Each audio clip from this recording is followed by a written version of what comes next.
দিন দিন জেনা বাড়তে থাকলো, ব্যভিচার বাড়তে থাকলো, হারাম খাওয়া বাড়তে থাকলো, সুদ বাড়তে থাকলো।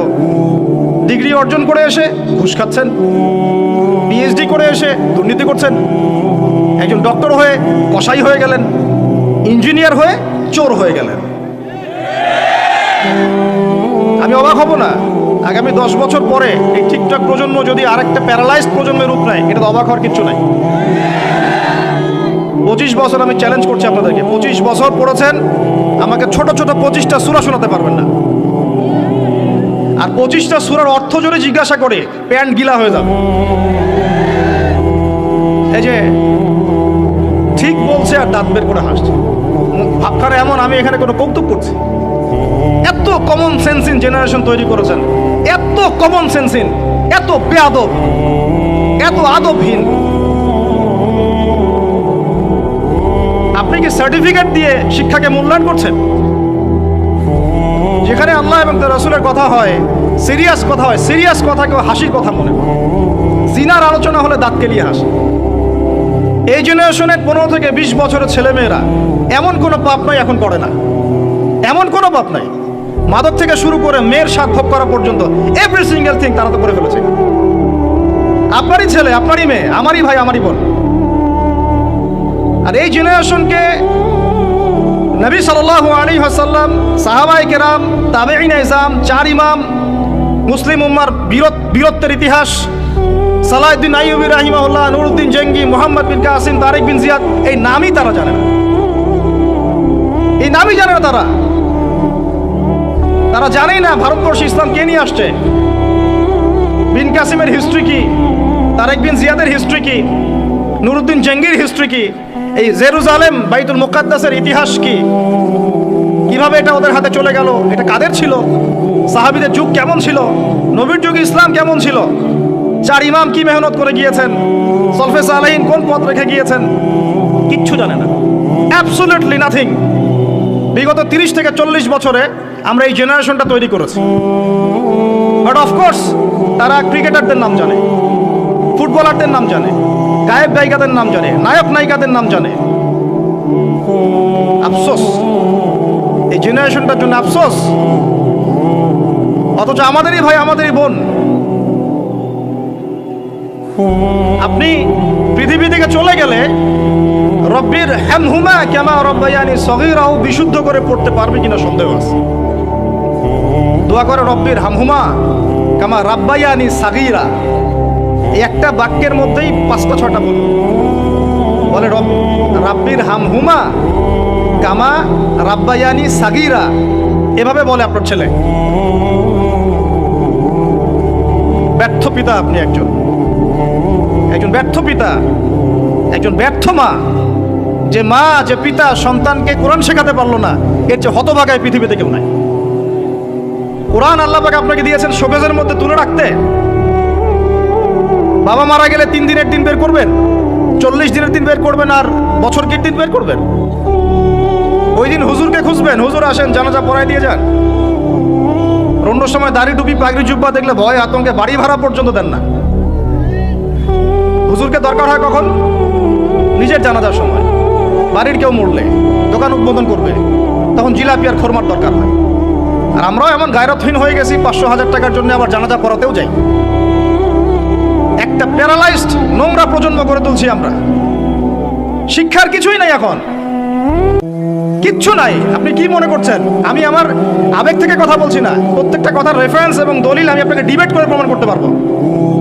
ইসলাম তো আস্তে আস্তে মিটিয়ে দিয়েছেনই, এখন যে নৈতিক শিক্ষাটুকু ছিল সেটাও নাই। এরা সার্টিফিকেটের জন্য পড়াশোনা করে, অনলি ফর চাকরি, অনলি ফর একটা ইন্টারভিউ।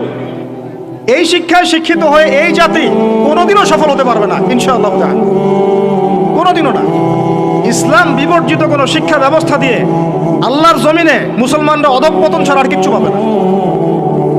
ইসলাম বিবর্জিত কোনো শিক্ষা ব্যবস্থা দিয়ে আল্লাহ পাকের জমিনে মুসলমানরা মার খাওয়া ছাড়া কোনো পথ নাই। মূল কথায় আসেন। মূল কথা হচ্ছে আমরা ইসলামিক ফ্যামিলিতে জন্ম নিয়েছি, কালিমা লা ইলাহা ইল্লাল্লাহ এর অর্থই বুঝি না। আমরা ঈমান ভঙ্গের কারণ জানি না। ঈমান ভঙ্গের 10টা কারণ আছে, এটা আমরা জানি না। আমরা হয়তো অনেকে জানি অজু ভঙ্গের কারণ কয়টা, কোন কোন কাজ করলে, কোন কোন কথা বললে ঈমান ভঙ্গ হয়ে যায়, এটা আমরা জানি না। মুসলিম পরিবারে জন্ম নিয়েছি আমরা, ইসলামের এই নেয়ামত মোটেই স্বীকার করতে পারি নাই, বুঝতে পারি নাই। যারা সংগ্রাম করে, সবর করে, রক্ত দিয়ে, জীবন দিয়ে ইসলাম প্রতিষ্ঠা করেছিলেন নবীর যুগে, তারা বুঝতেন ইসলামের স্বাদ কি, তৃপ্তি কি, ইসলামের নূর কি জিনিস। রেডিমেড পেয়েছি ইসলাম, ইসলামের আলিফ পর্যন্ত আমাদের ভিতরে ঢোকে নাই এখন। শিরক, শিরক কত প্রকার কি কি ম্যাক্সিমাম জানে না, ম্যাক্সিমামই না। মুসলিম পরিবারে জন্ম নিয়েও ওই যে মাজার পূজা করছে, কবর পূজা করছে, তার ধারণা যে ওইখানে গেলে আল্লাহকে পাওয়া যাবে। শিরক কি কেন জানে না। মুসলিম পরিবারে জন্ম নিয়ে বলছে যে এই বিশ্বটা আল্লাহ পাক সৃষ্টি করেন নাই, নাউজুবিল্লাহ, বিগ ব্যাং থেকে সৃষ্টি হয়েছে। কথা কি বুঝতে পারেন? বুঝেন নাই মনে হয়, নাকি আমি ভুল জায়গায় ভুল বাস করতেছি? মুসলিম পরিবারে জন্ম নিয়ে বলছে মহাবিশ্ব বিগ ব্যাং থেকে সৃষ্টি হয়েছে, মানে আল্লাহ সৃষ্টি করেন নাই। বুঝেন বিগ ব্যাং কি জিনিস? আল্লাহ পাক সূরা আম্বিয়াতে বলেছেন, আওয়ালাম ইয়ারাল্লাযীনা কাফারু, কাফেররা কি দেখে না, আন্নাস সামাওয়াতি ওয়াল আরদা, এই পুরো সাত আকাশ এবং এই জমিন পৃথিবী, কানাতা রাতকান ফাফাতাকনাহুমা, এটা একটা বিন্দুর মধ্যে ছিল, সাত আকাশ এবং জমিন এক বিন্দুর মধ্যে ছিল, ফাফাতাকনাহুমা, আমি আল্লাহ এটাকে বিস্ফোরিত করে আলাদা করে দিলাম। সুবহানাল্লাহ। তাহলে কে আলাদা করলো? এখনকার শিক্ষানীতি আপনাকে বলবেন না, আল্লাহর কনসেপ্ট এখানে নাই, ওটা অটোমেটিক্যালি সৃষ্টি হয়েছে। এবং আপনি পরীক্ষায় পাশের জন্য সেটা লিখবেনও, আপনি নিজেও মুশরিক হয়ে গেলেন। লা ইলাহা কালিমা পড়ার পরেও, লা ইলাহা ইল্লাল্লাহ কালিমা পড়ার পরেও মুশরিক হয়ে গেলেন। আল্লাহ পাকের হালাল অর্থনীতি আমরা হারাম করে দিলাম, আল্লাহ পাকের হারাম অর্থনীতি ফরজ করে নিলাম। সুদ এখন ফরজ পুরো বিশ্বে, কেউ সুদের বাইরে নাই, আমি আপনি কেউ না, কেউ না। এবং যে কাগজের টাকা ইউজ করছি এর মতো সুদ আছে, ইলেকট্রনিক মানি ইউজ করছি এর মতো সুদ আছে। কে বোঝাবে এগুলো মানুষকে? আমরা তো পড়ে আসি হাত বাঁধা নিয়ে, কে কোথায় হাত বাঁধি, আমিন জোরে না আসতে, এইগুলি আমাদের আলোচনার ইস্যু। ওদিকে যে গোড়াতেই আমার একদম আগুন লেগে গেছে, ওর কোনো খবরই নাই। আমরা সিলি বিষয়গুলো নিয়ে, সিলি বলছি এই তুলনায় যেগুলো মুস্তাহাব পর্যায়ের আমল, এগুলো মুস্তাহাব পর্যায়ের আমল, সুন্নাত সর্বোচ্চ। আমরা ফুকাহায়ে কেরামের পরিভাষায়, উসুলের পরিভাষায় এটাকে বলি মুস্তাহাব পর্যায়ের আমল। আমরা এইগুলো নিয়ে ঝগড়া করে মসজিদ ভাগ করতেছি। অর্থনীতির মধ্যে সুদ, পুরো বিশ্ব ব্যবস্থার মধ্যে হারাম, তাগুতি শক্তি, পুরো ওয়ার্ল্ডের যে রাজনীতি এর মধ্যে কুফর, ইহুদি, খ্রিস্টান, জাইনিসদের আগ্রাসন, প্রত্যেক দেশে দেশে মুসলিমদের উপরে নির্যাতন, শিক্ষানীতির মধ্যে ইসলাম বিবর্জন, সব চলতেছে। আর আমরা ছোট ছোট বিষয়গুলো নিয়ে তর্ক করতেছি। যখন এখন এরকম অক্টোবর মাসের মতো জাজল্যমান দৃষ্টান্ত যে ফিলিস্তিনে কি হচ্ছে, এরকম সময়েও মানুষ জালেমের বিরুদ্ধে না গিয়ে মাজলুমের বিরুদ্ধে যাচ্ছে। এইরকম ইস্যুতেও মানুষ মাজলুমদের পক্ষ না, কিছু কিছু মানুষ মাজলুমদের পক্ষ না নিয়ে জালেমদের পক্ষ নিচ্ছে, সমাজের শায়েখ পরিচয় দিচ্ছে। লজ্জা, মানুষের লজ্জা যখন থাকে না, মানুষ যা ইচ্ছা তাই বলতে পারে, যা ইচ্ছা তাই করতে পারে। এরকম একটা অবস্থায় মানুষ কিভাবে জালেমদের পক্ষ নিতে পারে? তো বিশ্ব সম্পর্কে তো চোখ কান খোলা রাখতে হবে আপনাকে। মূল সমস্যাটা হচ্ছে এইগুলাই, আমরা মুসলিম পরিবারে জন্ম নিয়েছি ঠিকই, ইসলাম কি ভাই বুঝি না, শিরক কি ও কেন, কত প্রকার কি কি জানি না, তাওহীদ কত প্রকার কি কি বুঝি না, তাওহীদ রুবুবিয়্যাহ এই শব্দটা আপনার সিলেবাসেই নাই। 25 বছর পড়াশোনা করছেন, তাওহীদ রুবুবিয়্যাহ শিখেছেন? তাওহীদ উলুহিয়্যাহ এই শব্দই নেই আপনার বইয়ের মধ্যে। তাওহীদ আসমা ও সিফাত এই শব্দটাই নাই, এখন তো এই বইটাই নাই, বাতিল, অপশনাল সাবজেক্ট। সায়েন্সের মধ্যে নাই, কমার্সের মধ্যে নাই, আর্টসের মধ্যে অপশনাল সাবজেক্ট। আল্লাহর গজব ডেকে নিয়ে আসতেছেন আপনারা, আল্লাহর গজব, ওয়াল্লাহি আল্লাহর কসম করে বলতেছে, আল্লাহ পাকের গজব আপনারা জোর করে ডেকে নিয়ে আসতেছেন। এই সমকামিতাকে প্রমোট করে, ট্রান্সজেন্ডারকে প্রমোট করে, শিক্ষা থেকে ইসলামকে বাদ দিতে দিতে, সুদভিত্তিক অর্থনৈতিক ব্যবস্থার মধ্য দিয়ে, পশ্চিমাদের আনুগত্যের মধ্য দিয়ে আল্লাহ পাকের গজব জোর করে টেনে আনতেছেন আপনারা। আমরা সতর্ক করতেছি আপনাদেরকে, আল্লাহর গজব চলে আসলে কেউ রেহাই পাবে না, না ভালো আর না মন্দ, কেউই না, কেউ না। আর আমরা যারা ভালো সাজার চেষ্টা করতেছি, ভাই আমি নিজে বাঁচলে বাপের নাম, ওর উপরে আগে সবার আগে আযাব আসবে, ওর উপরে আগে আযাব আসবে। কারণ সে জানতো, জেনেও কথা বলে নাই কেন, জেনেও মানুষকে সতর্ক করে নাই কেন। আমি কথাগুলো খুব ক্ষোভ থেকে বলতেছি, কারণ এগুলো দেখতে দেখতে দেখতে দেখতে আর সহ্য করতে পারতেছে। কুল কওলান সাদীদা, একদম স্বচ্ছ সোজা কথা বলো, যাতে মানুষ, আমার ভাই, আপনারা সত্য মিথ্যা চিনে নিতে পারেন। যখন উম্মতের উপর যখন কোনো পরীক্ষা আসে, ভালো করে বোঝেন, উম্মার উপর যখন কোনো পরীক্ষা আসে, যখন আপদ বিপদ বিপর্যয় আসে, ওই সময় আপনি চিনতে পারবেন কে প্রকৃত কাফের, কে জালেম, কে মুনাফিক, আর কে প্রকৃত মুমিন। কথা বোঝা যাচ্ছে? এখন সেই অবস্থা চলতেছে। মুসলিম পরিবারে জন্ম নিয়েছেন ভাই, তাওহীদ শিখতে হবে কিনা? তাওহীদ 3 প্রকার, রুবুবিয়্যাত, উলুহিয়্যাত, আসমা ওয়াস সিফাত। আরেকদিন আপনাকে বোঝাবো ইনশাআল্লাহ। শিরক 3 ভাবে হয়, একইভাবে। শিরক আকীদায় হয়, শিরক আমলে হয়, শিরক কথা কাজে হয়, শিরক চিন্তায় হয়, শিরক আপনার আসমা ওয়াস সিফাতেও হয়, অনেকভাবে হয়। কথায় হয়, কাজে হয়, চিন্তায় হয়, ইত্যাদি। মুসলিম পরিবারে জন্ম নিয়ে তাকে সুন্নত শেখাতে হয়, যে এই কাজগুলো সুন্নত, এগুলো আপনাকে শেখাতে হবে। কেন কেন শেখাতে হবে? কেন আপনি নিজের তাগাদা থেকে সুন্নত শিখবেন না? নবী সাল্লাল্লাহু আলাইহি ওয়াসাল্লাম কি হুজুরদের নবী না আপনার নবী? কথা বলেন, উত্তর দেন। নবী সাল্লাল্লাহু আলাইহি ওয়াসাল্লাম কি হুজুরদের নবী না আপনার নবী? তাহলে আপনার মধ্যে তার সুন্নত থাকবে না কেন? আপনার চেহারায় দাড়ি নাই কেন? আপনার প্যান্টটা টাকনুর নিচে কেন? কেন আপনি নবী সাল্লাল্লাহু আলাইহি ওয়াসাল্লামের জীবনী সারা জীবনও একবার পড়ে দেখতে পারলেন না? নবী সাল্লাল্লাহু আলাইহি ওয়াসাল্লাম 23 বছর আপনার আমার জন্য কষ্ট করেছেন, মানুষের মার খেয়েছেন, গাল খেয়েছেন, তাকে 15 বার হত্যা করার চেষ্টা করা হয়েছে, তাকে দেশ থেকে বের করে দেওয়া হয়েছে, গলায় দড়ি পেঁচিয়ে টান দেওয়া হয়েছে, পিঠের মধ্যে উঠে নাড়ি হুড়ি চাপানো হয়েছে, দাঁত ঘুষি মেরে দাঁত ফেলে দেওয়া হয়েছে, মাথা ফাটিয়ে দেওয়া হয়েছে, পা ভেঙে দেওয়া হয়েছে। তাদের জন্য, তার জন্যে। তা আপনি আমি কেন তার জীবনী পড়ে দেখলাম না কখনো? কেন আপনার চেহারায় দাড়ি থাকবে না, আমার চেহারা দাড়ি থাকবে না? কেন আমাদের প্যান্ট টাকনুর নিচে উপরে থাকবে না? কেন আমাদের কথাবার্তা, চাল চলন, খাওয়া দাওয়া, ইস্তেঞ্জা করা, নামাজ পড়া, প্রতিটা অ্যাক্টিভিটি সুন্নাহ মাফিক কেন হবে না? এটা আপনাকে হুজুরকে শেখাতে হবে কেন? এটা তো আপনার দায়িত্ব, শেখা নিজের দায়িত্ব। আল্লাহর রাস্তায় বের হতে আপনাকে বলতে হবে কেন? নিজের তাগাদা থেকে আপনি বের হবেন। হুজুররা কবরে যাবে, আপনি যাবেন না? উত্তর দেন। হুজুররা, তোমরা উত্তর দাও, ছেলেরা, ইয়াং জেনারেশন, তোমরা যারা আছো, হুজুররা কবরে যাবে, আমরা যাব না? হুজুরদের নবী মুহাম্মদ সাল্লাল্লাহু আলাইহি ওয়াসাল্লাম আমাদের নবী নন? নবী সাল্লাল্লাহু আলাইহি ওয়াসাল্লাম শুধু সাহাবীদের জন্য আসছিলেন না আমাদের সবার জন্য আসছিলেন? নবী সাল্লাল্লাহু আলাইহি ওয়াসাল্লাম সারা জীবনে যে কষ্টগুলো স্বীকার করেছেন তা নিজের জন্য না আমাদের জন্য? কিয়ামতের মাঠে তার সুপারিশ ছাড়া আপনি পার পাবেন? তাহলে আপনাকে সুন্নত কেন শেখাতে হবে? কেন আপনাকে মেসি নেইমারের হিস্ট্রি পড়াতে হয় না? আপনি তো নিজেই জানেন। কেন আপনাকে এই নায়ক নায়িকাদের হিস্ট্রি পড়াতে হয় না? আপনি নিজেই জানেন, খোঁজ খবর নেন। কিন্তু মুহাম্মদ সাল্লাল্লাহু আলাইহি ওয়াসাল্লাম সম্পর্কে এত গাফেল কেন? সুন্নত না জানলে বেদাত চিনবেন কিভাবে? সুন্নত চিনলে পরে তো বেদাত চেনা যাবে, যে এগুলো সুন্নত, এগুলোর বাইরেরগুলো বেদাত। তখন তো বেদাতের আলাদা করে সংজ্ঞা আপনাকে শেখাতেই হয় না। মুসলিম পরিবারে জন্ম নিয়েও তাওহীদ চিনতে পারছি না, শিরকের মধ্যে লিপ্ত আছে। সুন্নত চিনতে পারছি না, বেদাতে লিপ্ত আছে। নামাজ, সুবহানাল্লাহ, মুসলিম পরিবারে জন্মগ্রহণ করে নামাজ পড়েন না কেন? নামাজ কি হুজুরদের উপর ফরজ? বলেন। আপনার বয়স কি 10 বছরের নিচে? তাহলে আপনি নামাজ পড়েন না কেন? ফরজ মানে কি? আপনি ইচ্ছা হইলে করলেন, ইচ্ছা হইলে করবেন না, নাকি? এটা ফরজ? ফরজ ওই তো, বোঝেন ফরজ কি? ওই যে প্রত্যেক রাতে যে মেয়ের সাথে খষ্টি নষ্টি না করলে আপনার ঘুম হয় না, ওইটা হচ্ছে ফরজ। স্কুলে কলেজে গিয়ে মেয়েদের সাথে অ্যাফেয়ার্স করা, ডেটিং করা, এই পাবজি খেলা, আমাদের সবার উপর এখন ইউটিউবিং, ফেসবুকিং ফরজ। ফরজ বুঝেন, এইভাবে বোঝেন, এগুলো হচ্ছে ফরজ আপনার উপরে। সালাত, হাইয়া আলা সালাত, প্রত্যেক দিন আপনার কানে যায়, কেন সালাতে আসেন না?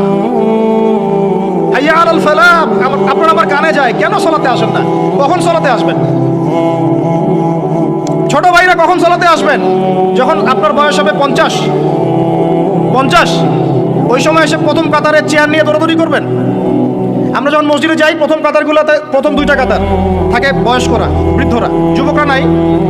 আর ওই সময় চেয়ার নিয়ে মারামারি, কারণ এখন তো সেজদা দেওয়ার মতো শরীরে ক্ষমতা নাই। আর কে আগে চেয়ার দখল করতে পারে, ওই হচ্ছে প্রতিযোগিতা। তো আমরা কি ওই সময়ের জন্য অপেক্ষা করছি? সুবহানাল্লাহ। নামাজ পড়লে কি আপনি জঙ্গি হয়ে যাবেন? নামাজ পড়লে আপনি কি মানবতা বিরোধী অপরাধী হয়ে যাবেন? এই ফাইজলামি মার্কে কথাবার্তা যারা বলবে সমাজ থেকে বয়কট করে দিবেন, সামাজিক প্রতিবাদ করে তুলবেন। এই শব্দগুলো সস্তা করতে করতে যাকে তাকে যা ইচ্ছা তাই বলে বেড়াচ্ছে। ধর্মের কথা, ইসলামের কথা বললেই মানুষ সন্ত্রাসী হয়ে যায়। আমরা কি শান্তিপূর্ণ পরিবেশের মধ্যে অশান্তি সৃষ্টি করতে চাই? কোশ্চিনকালেও নয়। কিন্তু আপনার ছেলে, আমার ছেলে, আমার ভাই, আপনার বোন নামাজ পড়বে না কেন? নামাজ পড়লে কি মানুষ খারাপ হয়ে যাবে? বাংলাদেশে যে শিক্ষা প্রতিষ্ঠানগুলো সবচেয়ে ভালো করে, এই তো আপনাদের এখানে ক্যাডেট কলেজ আছে না, রেজাল্ট ওদের চেয়ে ভালো কেউ করে? দেখেন প্রত্যেকটা স্টুডেন্ট যাদের নামাজ ফরজ নামাজ পড়ে ঠিকঠাক মতো, 5 ওয়াক্ত নামাজ টাইম টু টাইম পড়ে, 5 ওয়াক্ত নামাজ তারা টাইম টু টাইম পড়তে পারে, ফিজিক্যাল এক্সারসাইজ করে, খাওয়ার সময় খায়, খেলার সময় খেলে, ঘুমের সময় ঘুমায়, পড়ার সময় পড়ে, তারা ভালো করে না? এই মুসলিম পরিবারে জন্ম নিয়েও নামাজ পড়ি না। আরো বড় কথা তো বলতে বাকি আছে এখনো। মুসলিম পরিবারে জন্ম নিয়েও হালাল খায় না, বেশিরভাগই হারামের সাথে থাকে। আমাদের সমাজের ম্যাক্সিমাম সুদখোর এখন, ম্যাক্সিমাম। সুদ কি? আমার কাছে শোনেন সুদ কি, বাকিদের কথা বাদ দেন। আমার কাছে শোনেন সুদ কি জিনিস। সুদ ইজ ইকুয়াল টু নিজের মায়ের সাথে সেক্স করা। আমার কাছে শোনেন সুদ কাকে বলে। সুদ ইজ ইকুয়াল টু আল্লাহর সাথে যুদ্ধ করা। সুদ সমান সমান রাসূল মুহাম্মদ সাল্লাল্লাহু আলাইহি ওয়াসাল্লামের বিরুদ্ধে অস্ত্র ধরা। সুদ সমান সমান নিজের মাকে বিয়ে করা। সুদ সমান সমান 36 বার জিনা করা, তাও 1 দিরহাম সুদ। 1 দিরহাম সুদ কোথায় আছে এগুলা? আমি কি আসমান থেকে কথাগুলো বললাম? সহিহ বুখারীর হাদিসে নবী সাল্লাল্লাহু আলাইহি ওয়াসাল্লাম বলেছেন সুদের পাপের 70টা শাখা আছে। কয়টা ভাই? আরেকটা হাদিস পেয়েছিলাম সেখানে আছে 73টা শাখা। কয়টা? যার সবচেয়ে নিচের শাখাটার নাম হলো নিজের মাকে বিয়ে করা। আমরা প্রত্যেকেই মায়ের সাথে জিনা করি যারা সুদ খাই। আমাদের মধ্যে যারা সুদ খাই প্রত্যেকেই তার মায়ের সাথে রাত কাটায়। আর কিভাবে বললে কথাগুলো কানে যাবে, কলবে আঘাত করবে আমার জানা নাই। আমরা এটা শুধু খাই না, এটা ফরজ হয়ে গেছে এখন। কারণ এই বিশ্ব ব্যবস্থা পরিচালিত হচ্ছে ইহুদিদের হাত দিয়ে, এই বিশ্ব ব্যবস্থা পরিচালিত হচ্ছে খ্রিস্টানদের হাতে, এই বিশ্ব চালায় এখন জায়নিস্টরা, এই বিশ্ব চালায় জাতিসংঘ, এই বিশ্বের অর্থনীতি চালায় ওয়ার্ল্ড ট্রেড, এটা বাণিজ্য, ওয়ার্ল্ড ট্রেড অর্গানাইজেশন, এটা বাণিজ্য চালায়। IMF, world bank, federal reserve bank, এরা চালায় বিশ্ব অর্থনীতি। এরা প্রত্যেকেই সারা বিশ্বের প্রত্যেকটা দেশের সেন্ট্রাল ব্যাংকে সুদ খাওয়ায়। এবং সেন্ট্রাল ব্যাংকের আন্ডারে যত ব্যাংকিং সিস্টেম আছে সবগুলো সুদভিত্তিক। সব ব্যাংকিং সিস্টেম, সব এনজিও, সব সমিতি কোনো না কোনোভাবে সুদের সাথে সম্পৃক্ত আছেই আছে। ওইখানে নাম লিখানোর জন্য, ওই টাকা দেওয়ার জন্য মাথার ঘাম পায়ে ফেলে আপনি পরিশ্রম করেন। আমরা প্রত্যেকেই মায়ের সাথে জিনা করি, নাউজুবিল্লাহ। আমরা প্রত্যেকে আল্লাহর সাথে যুদ্ধ করি, আমরা প্রত্যেকে রাসূলের বিরুদ্ধে যুদ্ধ করি। এরপরেও আমরা মুসলমান দাবি করি, জান্নাত পেতে চাই। আর কিভাবে বললে কথাগুলো বুঝবেন আমি জানি না। সূরা বাকারার 279 থেকে আয়াতগুলো পড়তে থাকেন। ইয়া আইয়ুহাল্লাযীনা আমানু, হে মুমিনগণ, ইত্তাকুল্লাহ, আল্লাহকে ভয় করো। ওয়া যারু মা বাকিয়া মিনার রিবা, সুদ ছেড়ে দাও। ইন কুনতুম মুমিনিন, যদি মুমিন হয়ে থাকো সুদ ছেড়ে দাও। ফা ইল্লাম তাফআলু, যদি সুদ না ছাড়োস, কথাটা এরকম ঢাকাইয়া ভাষা, যদি সুদ না ছাড়োস, ফাযানু বিহারবিন মিনাল্লাহি ওয়া রাসূলিহি, তাহলে আল্লাহ এবং তার রাসূলের সাথে যুদ্ধের ঘোষণা শুনে না। আল্লাহ এবং তার রাসূলের সাথে যুদ্ধ করে কেউ সফল হবে? কি হবে আমি বলে দিই সামনে। ইয়ামহাকুল্লাহু রিবা ওয়া ইউরবিস সাদাকাত, আল্লাহ পাক সব সুদগুলোকে একেবারে সমূলে ধ্বংস করবেন। দেখে নিন, পুরো বিশ্বের অর্থ ব্যবস্থা পড়ে যাবে। এই ওয়ার্ল্ড ব্যাংক যা দেখছেন, world bank, federal reserve, dollar, এগুলো সব পড়ে যাবে, একেবারে ধসে যাবে দেখবেন। আর অর্থ ব্যবস্থার উপর একচ্ছত্র অধিকার নিয়ে নেবে ইহুদিরা, জায়নিস্টরা। ওই যে প্যালেস্টাইন যারা দখল করতেছে, ওরা আস্তে আস্তে সোনা রিজার্ভ করতেছে, সোনা। আমরা তো, আমাদেরকে তো বুঝাইতে হয় যে গোল্ড কয়েন, দিনার, দিরহাম ইসলামিক কারেন্সি। আর কিছু মাথা মোটার মাথায় ওগুলো ঢোকে না। ওরা বলে নতুন কি এগুলো নিয়ে আসলো, এগুলো ইসলামিক কারেন্সির কথা কোরআনেই আছে। ওরা এগুলো করতেছে আর আমরা বসে বসে সুদ খাই। একটা কাগজের টাকা যার মান তার ভিতরে থাকে না, অন্য কোথাও থেকে নিয়ন্ত্রিত হয়, এগুলো বুঝাতে হয়। সুবহানাল্লাহ, মানুষ নামাজের পরে মোনাজাত করতে হবে না হবে না এই বেদাত খুব ভালো বুঝে। মিলাদের বেদাত খুব ভালো বুঝে, আর এগুলো নিয়ে তুল কালাম করে রেখে দেয় একদম সমাজ। মসজিদ ভাগ হয়ে যায়, মারামারি কাটাকাটি, কেউ কেউ আবার শহীদও হয়, ঠিক আছে? কিন্তু অর্থনীতির বেদাত বোঝে না, রাজনীতির বেদাত বোঝে না, সংস্কৃতির বেদাত বোঝে না, শিক্ষার বেদাত বোঝে না। কত বড় মাথা মোটা মানুষ। আপনি 1 লক্ষ টাকা আর্ন করেছেন, রেখে দেন আপনার স্ত্রীর কাছে। 1 লক্ষ টাকা আর্ন করতে আপনার সময় লাগছে 12 মাস। প্রতিদিন শ্রম দিয়েছেন 10 ঘন্টা করে। ওয়াইফকে দিলেন, হে ফাতিমা, আয়েশা, মারিয়াম, হে খাদিজা, এই টাকাটা রেখে দাও, আমরা জমাই, সেভ করি। সে মাশাআল্লাহ রেখে দিল। 10 বছর পর সে 1 লাখ টাকা বের করে আপনি দেখতে পাচ্ছেন, আরে 1 লাখ টাকা তো 1 লাখ টাকার মানে নাই, এর মান তো কমে 80,000 টাকা হয়ে গেছে। কথা বোঝা যায় না? মাথার উপর দিয়ে যায়? বুঝেন কিছু? ওই যে 20,000 টাকা আপনি হারালেন, ওই 20,000 টাকা আর্ন করতে আপনার সময় দেওয়া লাগে নাই, শ্রম দেওয়া লাগে নাই? তারপরে শ্রম আর সময় গেল কোথায়? আমি যদি আপনাকে বলি, ভাই আপনাকে আমি 1 মাস চাকরি দিলাম, আমার ফার্মে কাজ করেন, 1 মাস কাজ করে আপনার স্যালারি হতো 20,000 টাকা, আমি সেটা যদি না দেই, আমি কি জালেম না? আমাকে কি আপনি শ্রদ্ধা করবেন না পিটাবেন? বলেন। এখন যে আপনার এই যে 1 মাসের শ্রম যে চলে গেল, 20,000 টাকা নাই, কে নিল? এটা কি ভ্যানিশ হয়ে গেল আসমানে? ইনফ্লেশন যখন হয়, টাকার মান যখন কমে যায়, মনে রাখবেন কিছু কমলে কিছু বাড়ে। আপনার কমলে কারো বাড়ে, আপনার বাড়লে কারো কমে, এটাই নিয়ম। ব্যবসা করছেন আপনি, আপনি লাভ করলে কেউ লস করবে, কেউ লস করলে আপনি লাভ করবেন। টাকা ঘুরতে থাকবে মার্কেটের মধ্যে। এগুলো বোঝাবে কে? আসলে আমি তো এখানে এগুলো কথা ডিটেলস বলতে পারবো না, আমার আলোচনার টপিক একটা আছে, ওইদিকে যেতে হবে। অর্থনীতি নিয়ে আমাদের এত জ্ঞানের স্বল্পতা, এত জ্ঞানের স্বল্পতা, আর আমরা বিগত 20-30 বছর থেকে এমন এমন বিষয় নিয়ে একে অপরের সাথে লড়াই করতেছি, মূল বিষয় বাদ দিয়ে। আস্তে আস্তে আস্তে আস্তে সুদের জালে আমরা একদম সবাই অক্টোপাসের মতো পেঁচিয়ে গেলাম। এগুলো যখন আমরা মানুষকে কিছু বোঝানোর চেষ্টা করি, এক শ্রেণীর ঘুমটাওয়ালা আছে, জিহাদের নাম শুনলেই পিছন দিয়ে দৌড় দেয়। হ্যাঁ, এই ইহুদিদের সাথে মুসলিমদের যুদ্ধ হচ্ছে এখন, ওই সময় ইহুদিদের পক্ষ নিয়ে কথা বলে। এরা আমাদেরকে বলে যে এরা খারেজি হয়ে গেছে, এরা, এদের আকীদা ঠিক নাই, এদের মানহাজ ঠিক নাই। তুমি যে আকীদা লালন করে তুমি ইসরায়েলের পক্ষ নাও, তোমার ওই আকীদার মুখে আমি থুতু নিক্ষেপ করি। তুমি যে মানহাজের কথা বলে তুমি মুজাহিদ ভাইদের বিরুদ্ধে অবস্থান নাও, তোমার এই আকীদার উপর, মানহাজের উপর আমি থুতু নিক্ষেপ করি। ইসলামের একটা জায়গা থাকে, ইসলামের একটা সীমা থাকে। যখন মুসলিমদেরকে দিনের পর দিন মেরে, বোম মেরে হত্যা করে ফেলা হচ্ছে, এখন তুমি তেল আবিবের পক্ষ নাও, ইসরায়েলের পক্ষ নাও? লজ্জা করে না তোমার? যারা মুজাহিদ ভাইদের পক্ষে কথা বলে, ওখানে গিয়ে তুমি মানুষকে আকীদা ঠিক নাই, মানহাজ ঠিক নাই, ইভেন সালাউদ্দিন আইয়ুবী রাহিমাহুল্লাহ সম্পর্কেও মিথ্যাচার করতে লজ্জা করে না? যে মানুষ তার সারাটা জীবন ঢেলে দিল বাইতুল মুকাদ্দাস বিজয় করার জন্য, তার ব্যাপারেও তুমি প্রশ্ন তুলো। কত নির্লজ্জ তোমরা, লজ্জাহীন একটা সম্প্রদায়। যা নুন খাচ্ছ তার গুণ গাচ্ছ, এই তো আর কি বিষয়টা। এই আর যাদের নুন খাচ্ছ এখন তার গুণ গাচ্ছ। আপনাদের মনে করেন, একটা এক্সাম্পল দিয়ে, মনে করেন যে 71 সালে আমরা বিজয় অর্জন করতে পারি নাই, মনে করেন এখনো পাকিস্তানিরা আমাদেরকে মারতেই আছে, মারতেই আছে, মারতেই আছে। 71 থেকে এখন কত বছর হলো? 53, 50, 55। মনে করেন যে বিজয় এখন অর্জিত হয় নাই, আমাদের ওই বাবারা লড়ছিলেন, দাদারা লড়ছিলেন, লড়তে লড়তে লড়তে লড়তে তারা শহীদ হয়ে গেলেন, কিন্তু ওদের আগ্রাসন থামে নাই, ওরা মারতেই আছে, মারতেই আছে, মারতেই আছে। তারপরের জেনারেশন অস্ত্র নিল, তারপরের জেনারেশন অস্ত্র নিল, তারপরের জেনারেশন অস্ত্র নিল, নিতে নিতে নিতে 2023 পর্যন্ত আসলো। এখন 2023 সালে যে ফ্রিডম ফাইটার, মুজাহিদ, মুক্তি বাহিনীরা ওদের বিরুদ্ধে লড়তেছে, এই বাহিনীর কি আকীদা খারাপ? ওই বাহিনীর মানহাজ খারাপ? ওই বাহিনী পাগলের কাজ করতেছে? ওই বাহিনী সন্ত্রাসী? ঠিক একই কাজ করতেছে ফিলিস্তিনের মানুষ। সে একই কাজ এই 100 বছর থেকে তারা করে আসতেছে, আর তুমি এখন এসে এদের আকীদা মানহাজ নিয়ে প্রশ্ন তোলো? নির্লজ্জ কোথাকার। বরং বলছে যে এগুলো পাগলের কাজ, তারা নাকি পাগলামি করতেছে। তাদের সন্তানদেরকে তাদের চোখের সামনে মেরে ফেললে তারা কি বসে থাকবে চুপচাপ? বলবে একটা মারছিস ভাই আরেকটা মার, একটা বাচ্চাকে মারছিস আরেকটা মার, তাই বলবে? আরে ভাই, নিজে কিছু করতে না পারি, নিজে কিছু করতে না পারি, নিজে অর্থনৈতিক সহযোগিতা করতে না পারি, নিজে ত্রাণ পাঠাতে না পারি, দোয়াও করতে পারে না, মন থেকে সমর্থনটুকু করতে পারে না, এই জায়গায় আসছেন আমরা, এই জায়গায় নামছেন, এত নিচে, এত নিচে নেমে গেছি আমরা।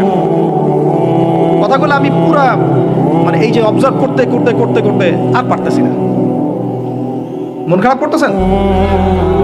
আল্লাহর কসম করে বলতেছি, আমি আপনাদের কাছে বাহবা পাওয়ার আশা একটা কথা বলতেছি। আল্লাহর কসম করে বলতেছি, আমি আমার উপরে কোনো বিপদ আসার ভয়েও চুপ থাকতেছি না। আমি আল্লাহর কসম করে বলতেছি যে আমি আপনাদের কাছে দুনিয়াবি স্বার্থে কথাগুলো বলতেছি না। আল্লাহি আল্লাহর সন্তুষ্টি ছাড়া আমার এই কথাগুলো বলার পিছনে কোনো স্বার্থ নাই। আল্লাহর কসম করে বলতেছি যে ওখানে যারা লড়াই করতেছে এরা সত্যিকারের মুজাহিদ। এদের মতো ভালো মানুষ, সৎ মানুষ এবং সাহসী মানুষ আল্লাহর জমিনে এখন আর কেউ বেঁচে নাই। এবং ওদের উপরে যা জুলুম হয়েছে বিগত 100 বছর থেকে, এরকম জুলুম পৃথিবীর ইতিহাসে কারো উপরে কখনো হয় নাই। এরা এই বিশ্বের নতুন ফেরাউন, এরা এই বিশ্বের নতুন নমরুদ। আল্লাহ রাব্বুল আলামিন এই জালেমদেরকে যেন ধ্বংস করেন। আল্লাহ পাক মাজলুমদের উপর নুসরা নাজিল করেন।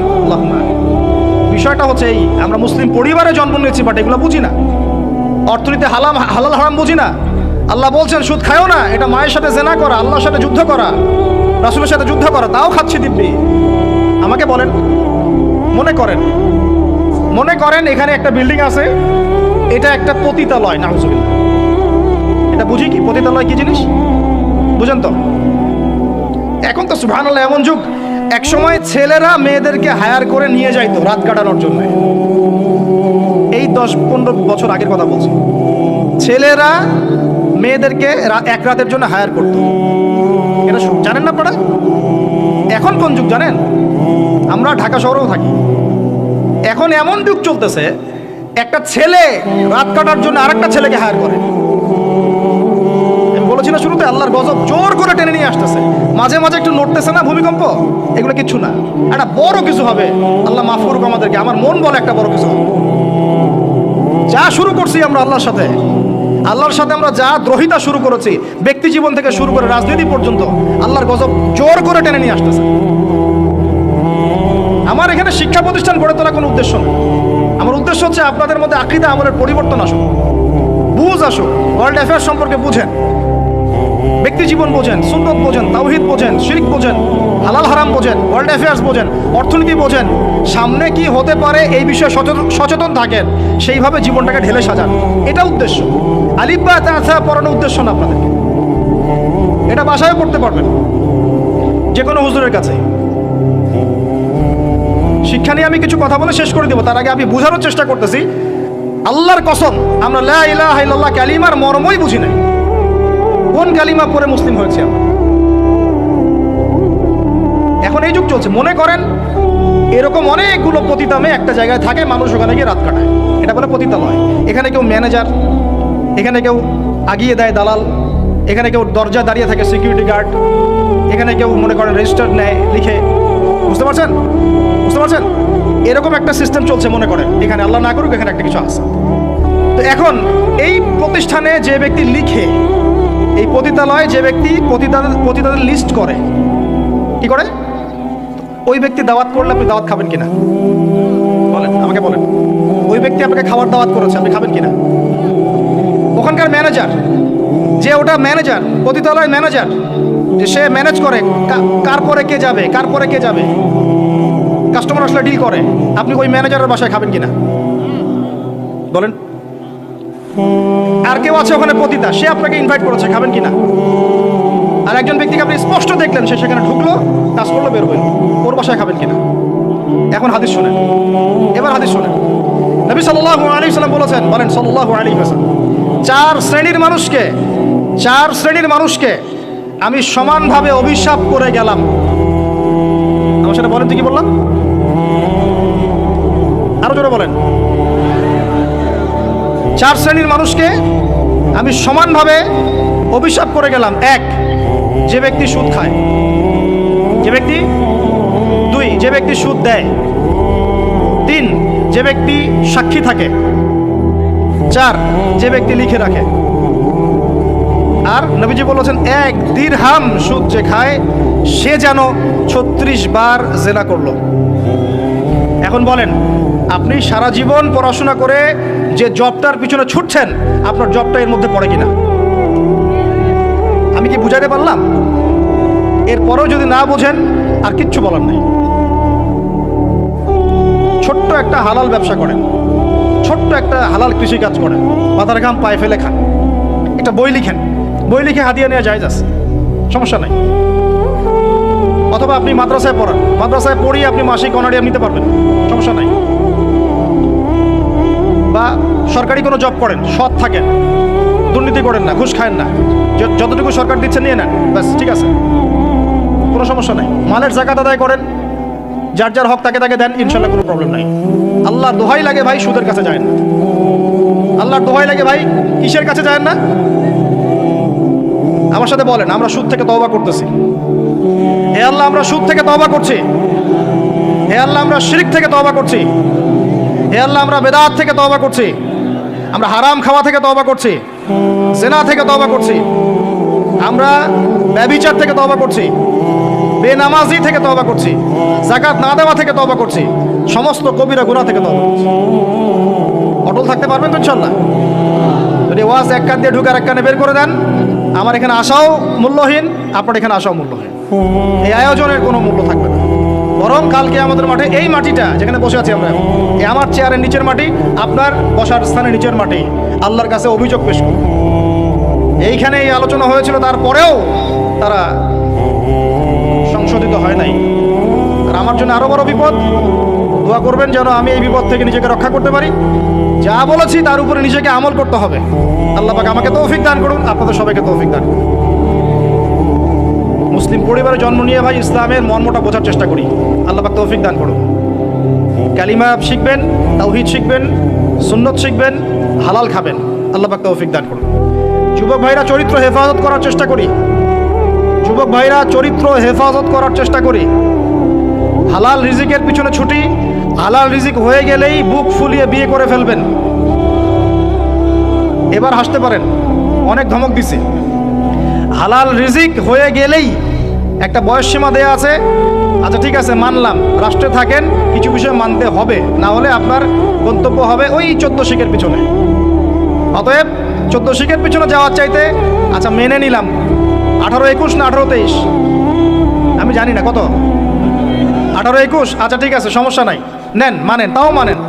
হালাল রিজিক হয়ে গেছে, বয়স হয়ে গেছে, মেয়ের পিছনে না ঘুরে বুক ফুলিয়ে বিয়ে করে ফেলবেন। বিয়ের আগে পরিবারে বুঝাবেন, বুঝাতে বুঝাতে যদি কাজ না হয় তারপর বিদ্রোহ হবে ইনশাআল্লাহ। আর মনে রাখবেন, প্রত্যেক বিদ্রোহের পরেই সফলতা আসে। ঠিক আছে? আচ্ছা, মাশাআল্লাহ। আরেকটা নসিহত করে দিই, এটা আমার অন্যতম শ্রেষ্ঠ একটা অভিজ্ঞতা আর কি। সবসময় বোরখা দেখে পাগল হয়ে যাবেন না, কারণ সব বোরখার পিছনেই দিনদার মেয়ে থাকবে জরুরি না। দিনদার মেয়ে পাবেন কোথায় তাহলে? প্রত্যেক মাদ্রাসার মেয়ে দিনদার হবে নট নেসেসারি। জেনারেল শিক্ষায় শিক্ষিত মেয়েও দিনদার হতে পারে, সেও দিনদার হতে পারে, বুঝ থাকতে পারে। এটা সম্পূর্ণ ভাই ভাগ্যের ব্যাপার। কিসের ব্যাপার? এটা এর উপর আমার আর কিছু বলার নাই, এটা সম্পূর্ণ ভাগ্যের ব্যাপার। আপনি হাজার বার পরখ করে দেখে শুনে করার পরেও পস্তাতে পারেন, এটা হতে পারে, আল্লাহ না করুক। এটা কিসের ব্যাপার? অতএব তাকদীর যে লিখেছেন তার সাথে যোগাযোগ করেন ইনশাআল্লাহ। কিভাবে? ইস্তেখারার মাধ্যমে, কিভাবে নফল নামাজের মাধ্যমে, কিভাবে সেজদায়, কিভাবে হাত তুলে তাহাজ্জুদে দোয়া করবেন, রব্বানা হাব লানা মিন আজওয়াজিনা ওয়া যুররিয়াতিনা কুররাতা আয়ুন ওয়াজআলনা লিল মুত্তাকিনা ইমামা। এই দোয়া চলবে। অতএব এই ডিসিশনটাতে ভুল করা যাবে না। একবার যদি এই ডিসিশনে ভুল করেন সারা জীবন পস্তাতে হবে। আমরা কি মুসলিম পরিবারে জন্ম নেওয়ার মর্মটা বুঝতে পারছি ভাই? আচ্ছা, আরেকটা কথা বলি, দেখেন, এই কথাটা একটু ভালো করে শোনেন, তারপরে আমি পরের অংশে আসছি। এখানে আমার কিছু বলার আছে, তারপরে আমি শেষ করে দেবেন সব। সময় আছে তো? আচ্ছা, শোনেন। চাচা আবু তলেবের নাম শুনেছেন? কে ছিলেন? নবী সাল্লাল্লাহু আলাইহি ওয়াসাল্লামের, একটু বুঝাই, নবী সাল্লাল্লাহু আলাইহি ওয়াসাল্লামের জন্মের আগেই তার বাবা চলে যান, এতিম মুহাম্মদ সাল্লাল্লাহু আলাইহি ওয়াসাল্লাম। তার মা আমিনা 6 বছর বয়সে ইন্তেকাল করেন। সিচুয়েশন বুঝতে পারছেন? 6 বছর একটা বাচ্চার বাবাও নাই, মাও নাই। তার দাদা আব্দুল মুত্তালিব তাকে সাথে রাখেন, খুব আদর করেন, খুব মহব্বত করেন, যেখানে যান সাথে করে নিয়ে যান। তিনি নেতা মানুষ, তার পাশের চেয়ারে তাকে বসতে দেন, বলেন আমার এই নাতি একদিন সাইয়েদ হবে, নেতা হবে, এই কথা বলেন। তিনি ইন্তেকাল করলেন 8 বছর বয়সে। তারপরে দায়িত্ব পেলেন চাচা আবু তালেব। নাম কি? এই 8 বছর বয়স থেকে নিয়ে নবী সাল্লাল্লাহু আলাইহি ওয়াসাল্লাম নবী হয়েছেন 40 বছর বয়সে, আর মক্কায় ছিলেন 13 বছর, প্রায় 53 বছর। প্রায় 53 বছর পর্যন্ত, 8 থেকে 53 বছর পর্যন্ত এই যে লম্বা সময় চাচা আবু তালেব নবী সাল্লাল্লাহু আলাইহি ওয়াসাল্লামকে পাহাড়ের মতো প্রোটেক্ট করেছেন, পাহাড়ের মতো। পাহাড়ের পিছনে আপনি দাঁড়ালে কি বাতাস লাগবে? এভাবে তিনি প্রোটেক্ট করেছেন নবী সাল্লাল্লাহু আলাইহি ওয়াসাল্লামকে। তার সন্তানদেরকে যা খাওয়াতেন তার চেয়ে ভালোটা নবীকে খাওয়াতেন সাল্লাল্লাহু আলাইহি ওয়াসাল্লাম। স্পেশাল রান্না তৈরি করে তাকে ডেকে নিয়ে বসতেন, কারণ এতিম ছেলে, মনে কষ্ট আছে, হয়তোবা সবার সামনে বলতে পারে না, ব্যাপারটা বুঝেন না? তিনি এইভাবে ট্রিট করতেন। এমনকি নবী হওয়ার পরে আল্লাহর নবী সাল্লাল্লাহু আলাইহি ওয়াসাল্লামের বিরুদ্ধে পুরা সমাজ চলে গেল। কেউ গালি দেয়, কেউ বলে সাহের, কেউ বলে কাযযাব, কেউ বলে ফারিকুল জামা। মানুষ গালিগালাজ শুরু করলো, নিন্দা গীবত তহমত শুরু করলো, অর্থনৈতিক বয়কট শুরু করলো, সামাজিকভাবে বয়কট করা শুরু করলো। এমন কোনো অত্যাচার নাই যা নবী সাল্লাল্লাহু আলাইহি ওয়াসাল্লামকে করা হয় নাই। বুঝতে পারছেন কথা? এইরকম একটা সিচুয়েশনেও চাচা আবু তালেব তিনি বলছেন, তারা তোমার দিকে আসতে পারবে না দলে দলে যতদিন আমি আবু তালেব দাফন হচ্ছি না মাটির তলে। কথা বুঝতে পারছেন? তারা তোমার দিকে আসতে পারবে না দলে দলে যতদিন আমি আবু তালেব দাফন হচ্ছি না মাটির তলে। এইরকম মানুষ চাচা আবু তালেব। মানে আমরা যারা এখানে উপস্থিত আছি, বাংলাদেশে 16 কোটি মুসলমান, সারা বিশ্বের এই যে এত কোটি মুসলমান, তার মধ্যে বেশিরভাগ মানুষকে যদি আপনি এক পাল্লায় রাখেন, চাচা আবু তালেবের অবদানটাকে আরেক পাল্লায় রাখেন, ওই পাল্লা ভারী হবে ইনশাআল্লাহ। কিন্তু শেষ পর্যন্ত চাচা আবু তালেব কালিমা লা ইলাহা ইল্লাল্লাহ পড়তে পারলেন না। কথা কি বুঝতে পারতেছেন ভাই? নবী সাল্লাল্লাহু আলাইহি ওয়াসাল্লাম বারবার বলতেছেন, চাচা খালি একটাবার কালিমা পড়ে, আমি আল্লাহর কাছে আপনার জন্য সুপারিশ করবো, আমি আপনাকে জান্নাতে নিয়ে যাব, চাচা খালি একটাবার সাক্ষ্য দেন, শাহাদা দেন। হাদিসের মধ্যে আসছে চাচা আবু তালেবকে জাহান্নামের সবচেয়ে উঁচু স্থানে রাখা হবে, যেখানে তার পায়ের গোড়ালি বা টাকনু পর্যন্ত আগুনে পড়বে, এতেই তার মগজ টকবক করে ফুটতে থাকবে। নাউযুবিল্লাহ। নবী সাল্লাল্লাহু আলাইহি ওয়াসাল্লাম বলেন, আমি যদি না থাকতাম তাহলে আমার চাচাকে আরো নিচে রাখা হতো। এত কিছু করার পরেও ইসলাম কবুল না করার কারণে এই অবস্থা হলো। এখন কি ভাই আপনি আমি বুঝতে পারছি যে আল্লাহ পাক যে আমাদেরকে বিনা জিজ্ঞাসাবাদ করেই মুসলিম পরিবারে জন্ম দিয়েছেন, আল্লাহ পাক আমাদের উপর কত রহম করেছেন, আমাদের কত কৃতজ্ঞতা স্বীকার করা উচিত। বিশ্বাস করেন, আমাদের যে সকালবেলা টয়লেট হয় না, ওয়াশরুমে যান টয়লেট করেন, আলী ইবনে আবি তালেব রাদিয়াল্লাহু আনহু এরকম বাথরুম থেকে বের হয়ে পেটে হাত দিয়ে বলতেন, মানুষ যদি জানতো এই যে শুধু ক্লিয়ার করে টয়লেট হওয়াটা কত বড় নেয়ামত আল্লাহ পাকের, তাহলেও সারা জীবন সেজদায় পড়ে থাকতো।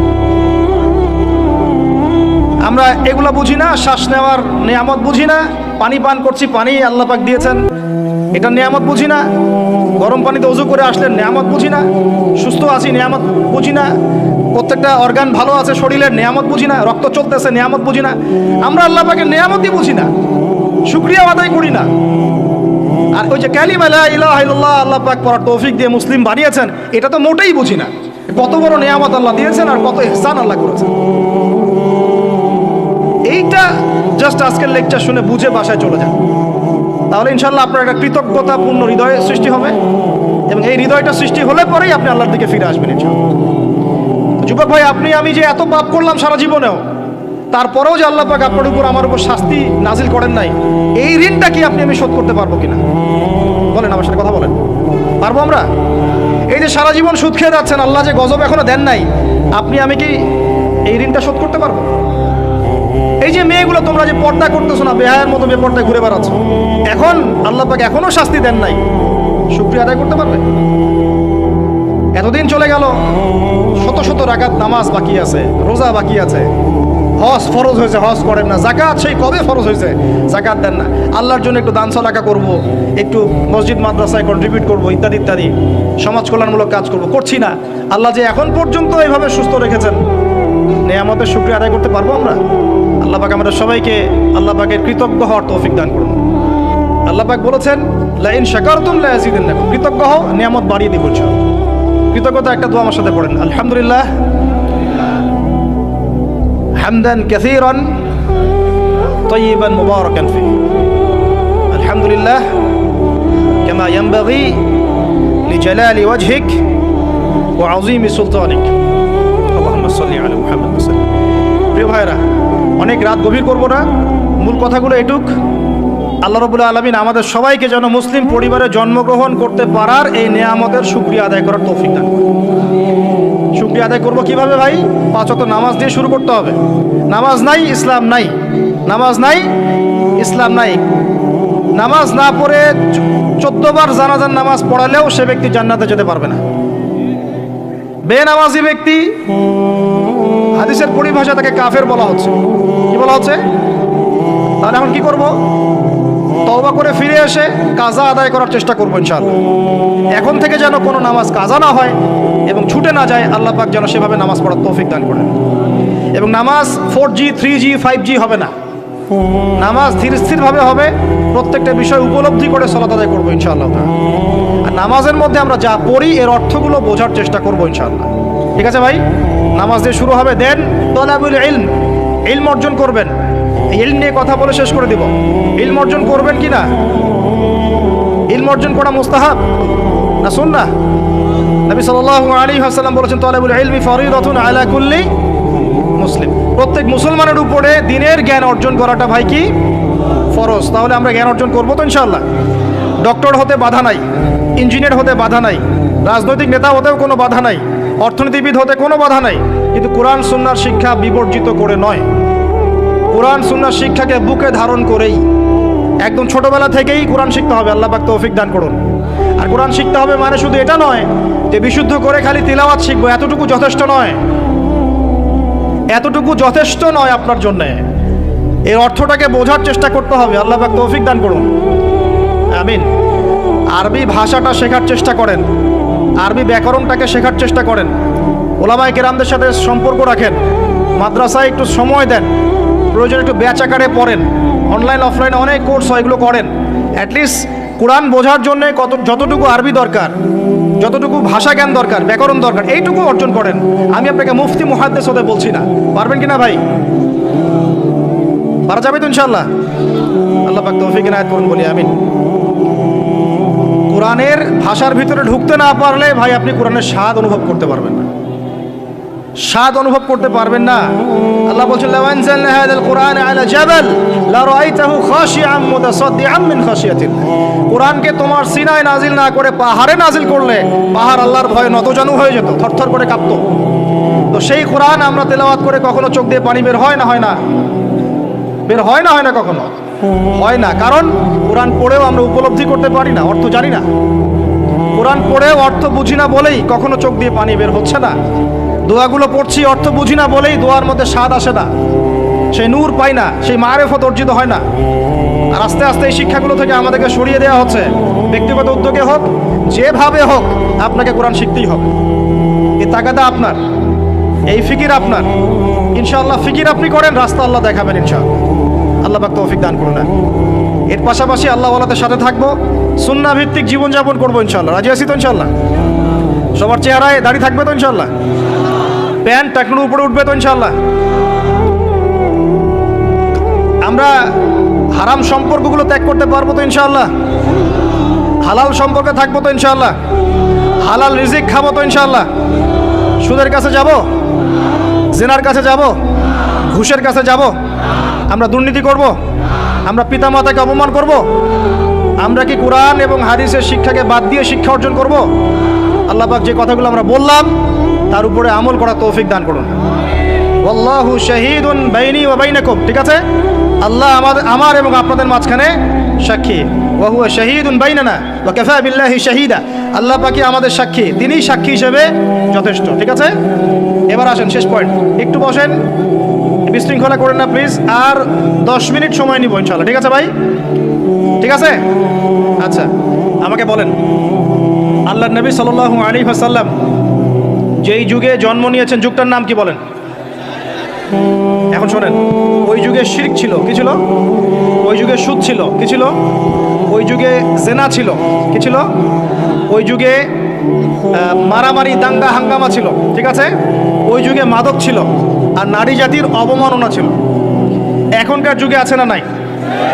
বেশি না কম? অনেক বেশি না অনেক কম? আচ্ছা, ওই সমাজটা আল্লাহর নবী পরিবর্তন করেছেন কি না? কত বছর সময় লাগছে? কত বছর? মাত্র 23 বছর। যার প্রথম 13 বছর মক্কায়, পরের 10 বছর, বলেন, প্রথম 10 বছর মক্কায়, পরের 10 বছর মদিনায়।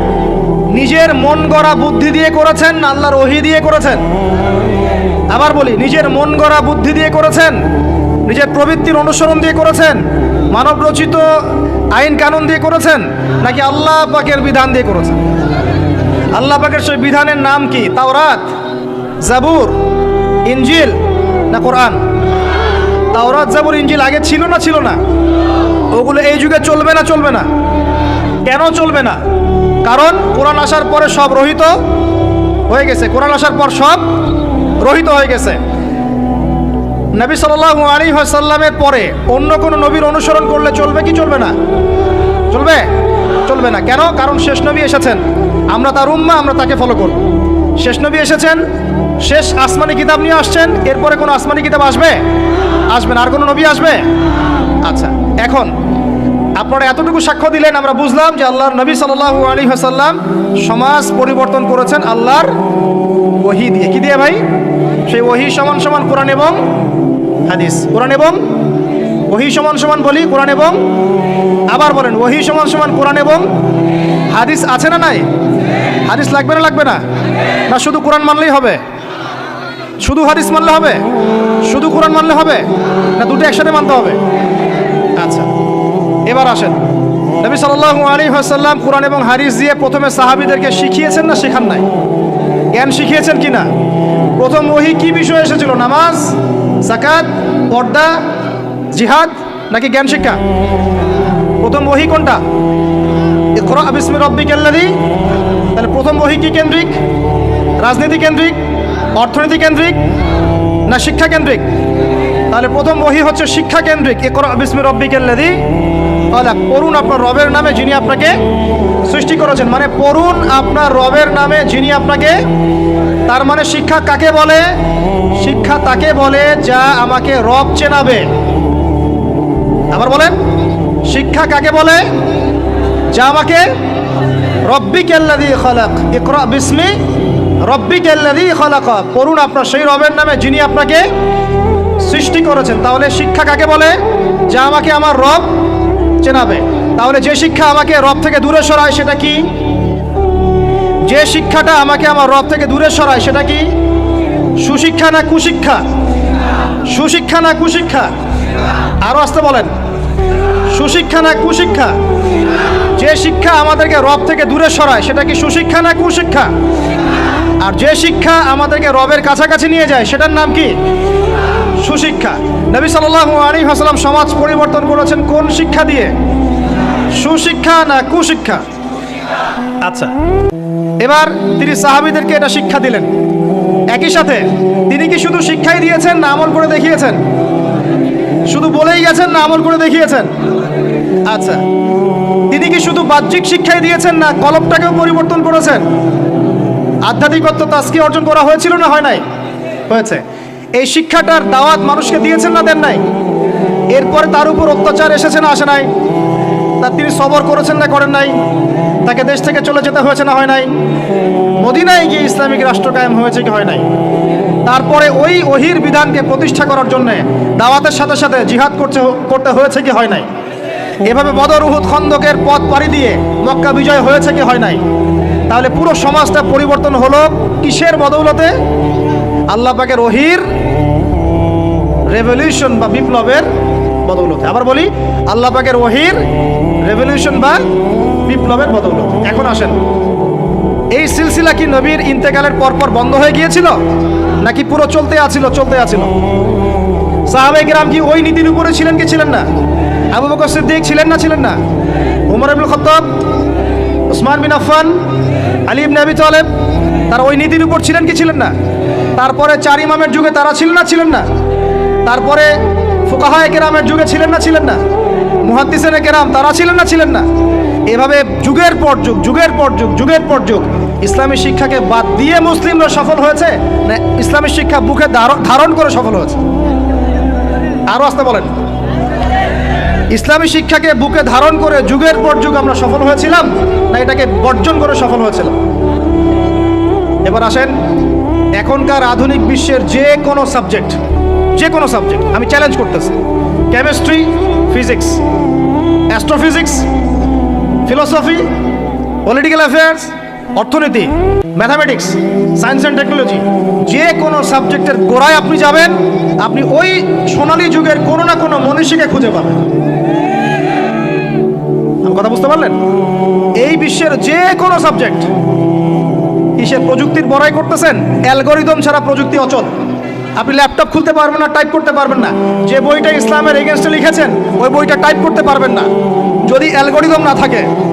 আর সেই অ্যালগরিদম আবিষ্কার করেছেন একজন মুসলিম মনীষী। মেডিকেল সায়েন্সে যাবেন, মেডিকেল সায়েন্সের যত থিওরি আছে ইবনে সিনার বইয়ের উপর দাঁড়িয়ে আছে।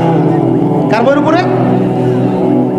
এই যে আপনি ফিলোসফিক্যাল থটসের কথা বলেন, দার্শনিক মতবাদগুলোর কথা বলেন, আপনি ইমাম গাজ্জালির বাইরে যেতে পারবেন না। আমি ইবনে রুশদের বাইরে যেতে পারবো না। আপনি অ্যাস্ট্রোফিজিক্সের কথা বলেন, কেমিস্ট্রির কথা বলেন, জাবির ইবনে হাইয়ান ছাড়া কেমিস্ট্রি অচল। তোমরা এগুলো জানো না? জীববিজ্ঞান এরা পারবে? জীববিজ্ঞান কি ইবনে সিনার থিওরির বাইরে যেতে পারবে? ম্যাথামেটিক্স ওমর খৈয়ামের বাইরে যেতে পারবে? আল খোয়ারিজমির বাইরে যেতে পারবে? ইবনে রুশদের বাইরে যেতে পারবে? এরকম বহু নাম বলতে থাকলে সারা রাত যাবে, আমার কাছে নোট করা আছে। এমন কোনো সাবজেক্ট নাই। এখনকার বিশ্বের চলমান শিক্ষানীতি নিয়ে এত কথা বলছেন, শিক্ষানীতি এইটা ওইটা, ইসলাম, সেকুলারিজম, ডেমোক্রেসি ইত্যাদি, কোনো সাবজেক্ট আপনি এই বিশ্বে চালাতে পারবেন না যে সাবজেক্টের গোড়ায় কোনো না কোনো মুসলিম মনীষীকে খুঁজে পাবেন। বিশ্বকে আমরা করে দিলাম, বিশ্বকে কারা করে দিল? এইভাবে 1-2 বছর নয়, প্রায় 1200 বছর। কত বছর? প্রায় 1200 বছর এই পুরো বিশ্বটাকে আমরা শাসন করেছি। শুধু শিক্ষানীতি নয়, আমরা অর্থনীতি শাসন করেছি, আমরা পলিটিক্যাল অ্যাফেয়ার শাসন করেছি, রাজনীতি শাসন করেছি। ওরা আমাদের জমিতে থাকতো, ট্যাক্স দিয়ে, কর দিয়ে থাকতো। ওরা ইহুদি খ্রিস্টানরা আমাদের জমিতে থাকতো ট্যাক্স দিয়ে, কর দিয়ে। আর আজকে আমাদের ওদের কাছে লোন চাইতে হয়, ওরা শর্ত আরোপ করে। কোথায় আসছি আমরা চিন্তা করছেন? ইতিহাস সেই কবে ভুলে গেছে। শিক্ষার আপনি যে সেক্টরে যাবেন, আপনি গিয়ে দেখবেন সেখানে কোনো মুসলিম মনীষীর অবদান আছে। আপনি আল খোয়ারিজমি বাদ দিয়ে, ইবনে রুশকে বাদ দিয়ে, ইমাম গাজ্জালিকে বাদ দিয়ে, জাবির ইবনে হাইয়ানকে বাদ দিয়ে, ইবনে সিনাকে বাদ দিয়ে, এনাদেরকে বাদ দিয়ে আপনি সাহিত্য খুঁজে পাবেন না, আপনি দর্শন খুঁজে পাবেন না, আপনি ম্যাথামেটিক্স খুঁজে পাবেন না, কেমিস্ট্রি, ফিজিক্স, সায়েন্স খুঁজে পাবেন না। এখন আমাকে বলেন, ওই সময়কার এই মনীষীরা কি ইসলামী শিক্ষাটাকে বাদ দিয়ে শুধুমাত্র বৈষয়িক শিক্ষায় শিক্ষিত ছিলেন, না ইসলামী শিক্ষার সাথে বৈষয়িক শিক্ষা দুটোই শিখেছেন? কোনটা বলেন? কথা বলেন। একটা শিখেছেন না দুটোই শিখেছেন? এখন এই সিলসিলা চলতে চলতে চলতে এই 1914 সাল থেকে নতুন একটা নিউ ওয়ার্ল্ড অর্ডার শুরু হলো। শব্দটা কি বললাম? New world order. New world order আসলে 1914 থেকে না, আমি ভুল বলেছি। এটা ফরাসি বিপ্লব থেকেই শুরু হয়েছে। আর ফরাসি বিপ্লব হয়েছে 1789 না, 1789। এই যে 221 বছরের মতো এই সময়টুকুতেই নতুন একটা ওয়ার্ল্ড অর্ডার এসেছে। কারা দিচ্ছে অর্ডার? ওই ইহুদি খ্রিস্টান সভ্যতা, পশ্চিমারা।